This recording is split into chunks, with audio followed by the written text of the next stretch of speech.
Meow, meow, meow. Welcome to episode 16 of the Game Club, part 2. Woo! I wish the viewers could see Chris's head shaking every time we played that song. He's always into it so much. And this episode is all about... Oh, they see that.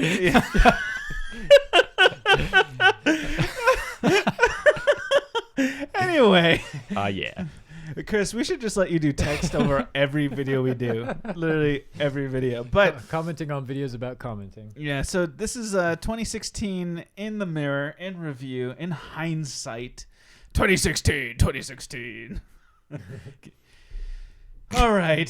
So what we want to talk about is we thought we'd start the conversation talking about the games we played for Game Club.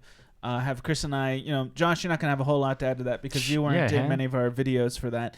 But then we'll transition to just sort of video games of 2016 in general and just how we thought the year went. I've heard a lot of different perspectives on 2016, so I'm going to be curious about Chris's and curious what Chris thinks about mine. But let's start with the games that we played for Game Club. Chris, give me one of your three. We picked three each. One of my three would be Last Leviathan. Oh, I didn't see that coming, but you did love that, Chris. I do enjoy that game. I like building games, and for being from a relatively smaller studio, it was pretty well polished and worked well. Especially when you consider a game with building mechanics. There's a lot of places where those can go wrong. Yeah, take that, No Man's Sky. But yeah, I thinking back on it, I remember you laughing so much while you played it. Yeah, just you thought it was hilarious. The physics. I had a great time. Yeah, the physics, just making a boat that was never gonna really do its job and trying to make it in the pirate world. Kind of like world. a metaphor for real life. Okay, let me throw one in. I think I'm gonna start with Undertale. I liked Undertale a lot. I might have been the person in the Game Club that liked it the most. Yeah. It was a very charming game. I thought it had wonderful writing, The thing about Game Club is when you just watch the video, you think it's an underbaked, 8-bit clone RPG. But when you play it, you realize there's a lot of, under-the-surface genius to it. I don't know. I had a lot of fun with that game. It's definitely a contender for, overall Game of the Year for me.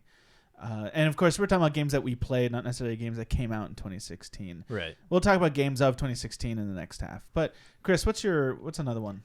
Pony Island.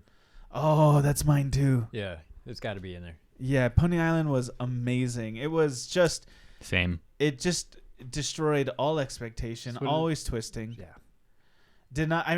All the way to the end. Did you ever make it to the very end, Chris? I haven't yet. It's one of those things where you got to do it. I just don't want to finish it. You got to finish it. I don't want to finish it. Oh, you're going to love the ending. It's got the best perfect ending. But then I'll have finished it.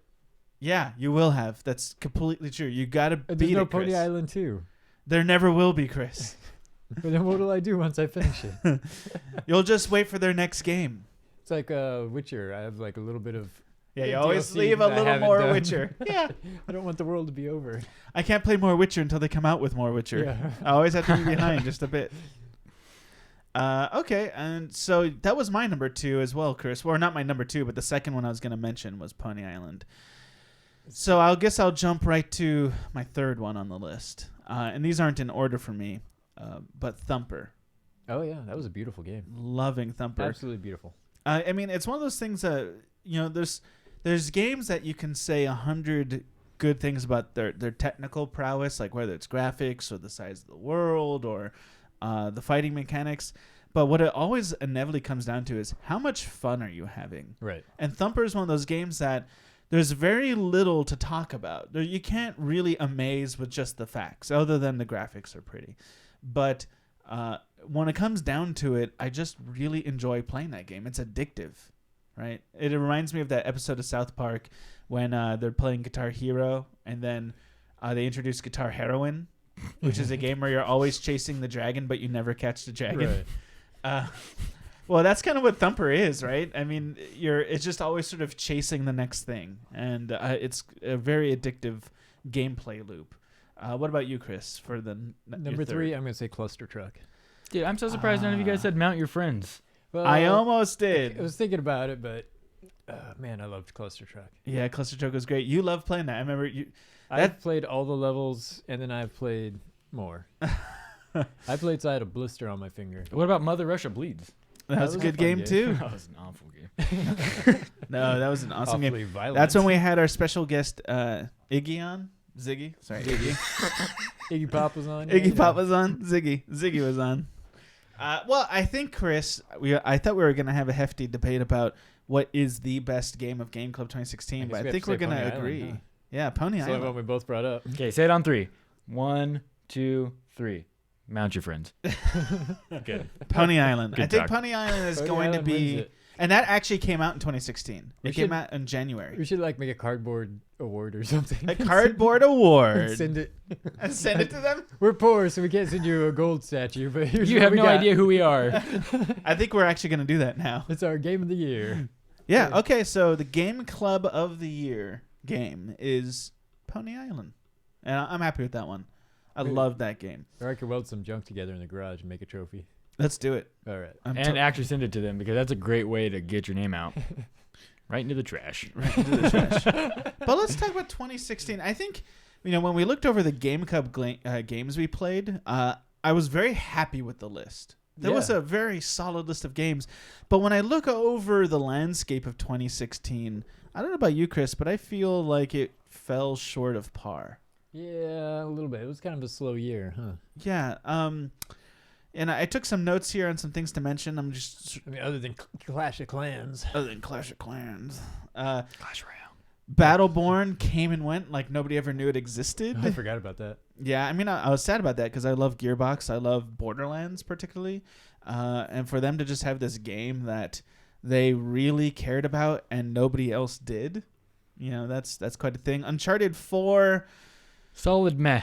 was the sequel. It was the ending to a great series I think nobody needed. I think Uncharted 3 was a good enough ending. Uncharted 4 tried to outdo Uncharted 3's ending, and it probably... Here's my brother that you've never heard about for 3 straight games. Right. Even when we did flashbacks to my childhood. He was nowhere to be found. Yeah.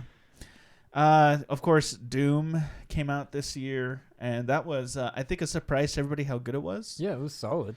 Funny thing is, I felt like ID or id Software, I think they believed in the multiplayer more than the single player, but it seemed like it was a single player that everybody cared about and not the multiplayer as much, as far as my sense of things.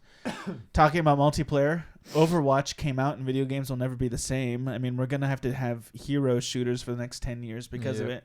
Overwatch, I have no criticism for it, but... The ripoffs are going to be painful. Yeah, there's going to be so many of them, and none of them are going to be as big as Overwatch, despite what everybody wants. Another thing that we learned in 2016 is Mirror's Edge Catalyst taught us that you can't go on the clamoring of fans when you make a game. Everybody wanted Mirror's Edge 2. They gave us Mirror's Edge 2 in the form of Catalyst, and nobody gave a crap about Mirror's Edge 2. That was quite a lesson we learned in 2016. That's quite a summation you give. Yeah. The Division. What The happened Division. there? Now, that seemed like it was real big, real not big, and then getting big again. It's been weird, right? Yeah, it's been up, down, and then back up. All around. And everybody camping to kill you for your loot. That's always a fun way to play. Yeah. If you're the one camping. We also learned that Campin' Carl. you're gonna get called out if you try to be Journey Underwater. Abzu. That's what Abzu was. Journey Underwater, and nobody. And we also Really thought learned as that much. if you do or don't have multiplayer, you should probably be very clear about it. Yeah. No Man's Sky. Talking about being clear, No Man's Sky. We learned that the internet will destroy you if you are dishonest. As it should. Yeah, as it should. Or it might destroy Looking you at you, anyway. Hillary. I think it was pretty significant this year that Destiny finally wrapped up. I mean, there's going to be Destiny 2, but Destiny 1.0, we might call it, ended with Rise of Iron. And we learned that a game that comes out to hardcore meh reviews, if they double invest and they try to grow the product, that they can become a big, well-followed thing. And that's exactly what happened with Destiny, right? When Destiny first dropped, the very first one a couple years ago, the very first... release of it, It was very meh. It was very hollow. People were very unenthused. Well, that's because they told us they were going to have this constantly growing universe, and then when we found out we had to keep paying for it, it was a little... Yeah, that was a hard thing to swallow. Nobody's going to do anything with that? Okay. We learned that traditional single-player games can become episodic. Hitman finalized in 2016. And it seems like it was overall a success, both in terms of gameplay and reviews and just the way fans... I mean, I don't think it was like a hardcore 10 million seller, but... Hitman's always kind of been a niche game. Yeah. So... But a lot of people were always suspicious about the episodic nature of this one, but for everything I've read is that it worked out, that people really liked what they released. And everything went off more or less without a hitch, as far as I know. Yeah, I was actually considering today in the car that I might buy Hitman and play it now, just because people liked it. You can buy one episode for $15 and see if you like it. Yeah. Another thing we learned in 2016 is, you can take over 10 years to make your game, and it might be well reviewed. We had both Final Fantasy 15 and The Last Guardian released this year, which nobody saw those games ever. I mean, fans for years and years and years waited for them. We all lost hope that they would ever come out. But both of those games came out this year, and unlike Duke Nukem, it didn't come out to like hardcore backlash. Both of those games had I expected Final Fantasy 15 to get like solid good scores, like 8s out of 10s kind of scores. I was not expecting The Last Guardian to come out with such reviews. It's getting a lot of 8.5s and 9s. Wow. A couple of hundreds, but not from like really legitimate video game focused outlets. The video game focused outlets are giving it more like 8.5s and 9.0s, but that's still a great win. I was completely expecting that to come out to like 6.0 reviews, honestly. Car Push Simulator. Car Push Simulator, Final Fantasy 15. I think we also learned this year that sequelitis really can kill games. Here's 3 games for you. Watch Dogs 2, Dishonored 2, Titanfall 2. And regardless of how you personally feel about those games, they all underperformed, right? Chris and I, we both agree Titanfall 2 deserves so much more than it's getting, right? Yeah. It came out to... Its first week sales were pretty dismal, and that's because EA, instead of trying to release this game at a good date for maximum sales, they were trying to go after Call of Duty.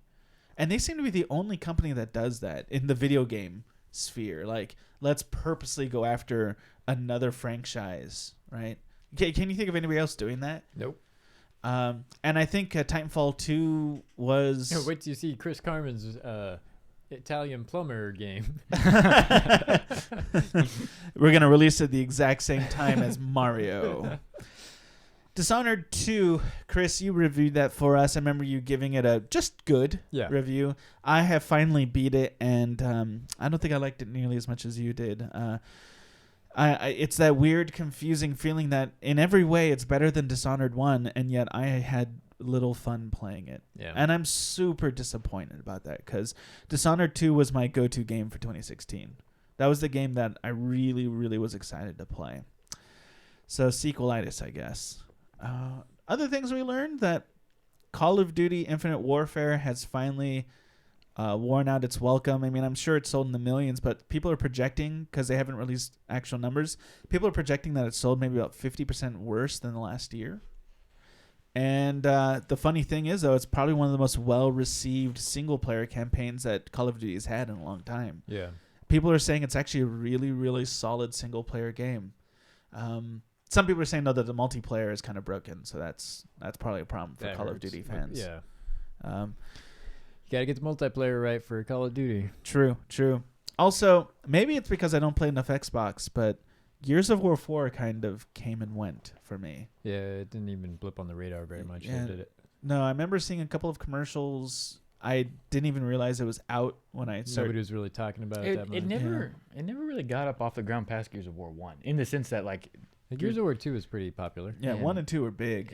3 was pretty big as well. It fell off the map a bit with Judgment. People didn't like Judgment. I just got so bored. It was the same. It never really felt like a reimagined storyline. Yeah, well, that's what they tried to do. They Gears of War 4 was following the son of is it Marcus Phoenix? Is that his name? Yeah. And Marcus ends up figuring back into the story. I think they were trying to keep that a secret, but the commercials ultimately ruined that, so I can ruin it too. Throw out there that Deus Ex Mankind Divided came out. I actually really like that game.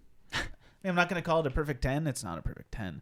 But it was definitely, 8.5, 9.0 out of 10. It was probably, to my surprise, my game of 2016. Of 2016 releases, I got to give it to Deus Ex because all the games I expected to crush it didn't. And Deus Ex turned out to be just a solid Did you play game. a lot of Battlefield? No, but that's the problem is I'm a single-player campaign kind of guy. I hear the Battlefield campaign's pretty good, but it's also short. Yeah. And you're not going to find me multiplayer. I just hate playing with other people. Just hate it. In a world where everybody's going forward, Battlefield 1 reminds us that sometimes it's okay to go backwards. That's a lesson we learned. I mean, it was apparently... I was really waiting for somewhere to sneak that in. Apparently... no, that's a good lesson. Apparently, when the developer gave their pitch to the publisher, which is EA, that they wanted to do World War I, EA initially said no, and they had to really convince and fight for this concept of going back to World War I. Good thing they did because they crushed it. Apparently, so people are loving it. I'm thinking about playing it. It might be my winter break game. I'm still deciding. It might be Hitman. It might be Battlefield 1. It should be Battlefield 1 because then we can play it together. So we'll play Hitman. Okay, Hitman it is. Also, I almost forgot. How did I not? Didn't Walking Dead? Yeah, but Walking Dead. Not Walking Dead. Dang it. I mean to say, Telltale's the Batman series. That finished up or is going to finish up this year. It's awesome so far. I haven't beat it, but it's TFTA. It's breaking the mold for Telltale games. Yeah, so are you apparently. I don't know what you mean. Not inviting me to play these Telltale games with you. No, you don't have any time for me, Mr. Thesis. No, I see it. Okay. Yeah, anyway. I'm the friend who's all alone playing video games. I'm the Dark Knight. Are we gonna do I'm this the Dark on the Knight by internet? myself. I'm so Batman. He's so lonely. So lonely. Somebody needs to come up with those Batman videos. I'm so lonely. This is so depressing. So, Chris, what did you think about 2016? I'm ready for 2017. Put it that way. Yeah, 2016 took all the wind out of my sails for video games. For everything, right? Yeah. For life. Yeah. Politics in America have been tough. People who die this year. Yeah, that's not funny, but it's true. Yeah, I just find that for games, 2016 had all the promise and none of the delivery. 2016 just like will be our the presidency. year we don't speak about. Yeah. Some people I've noticed, like a very popular guy on IGN, his name is Jared Petty, and he is a totally legit gamer. He has a long history, not just with games, but I mean just games culture. He seems to have absorbed everything. Holding grudges. But he claims that 2016 is the best year for games since the year 2000. Like he thinks it's the year of the millennium. I cannot see that. 2016 was very disappointing. Calling you out, Mr. Petty. Yeah, Mr. Petty, calling you out. You have a great podcast. His podcast is Pockets Full of Soup. So if we give him a shout out, he will not do the same. Yeah, he won't do that. He's too good. He's too good for us. All right. Anything else? I think. Okay. Probably game of the year. Real quick. Just a quick mention for iPhone games. Clash Royale was voted iPhone's game of the year. I mean, that's what Supercell's calling it anyway. So that's a thing. Just be aware. Mm-hmm. Maybe 2016 is the year that you saw of the crappy mobile games. That mobile games can be a future of legitimate platforming. Yeah, Nintendo really showed that.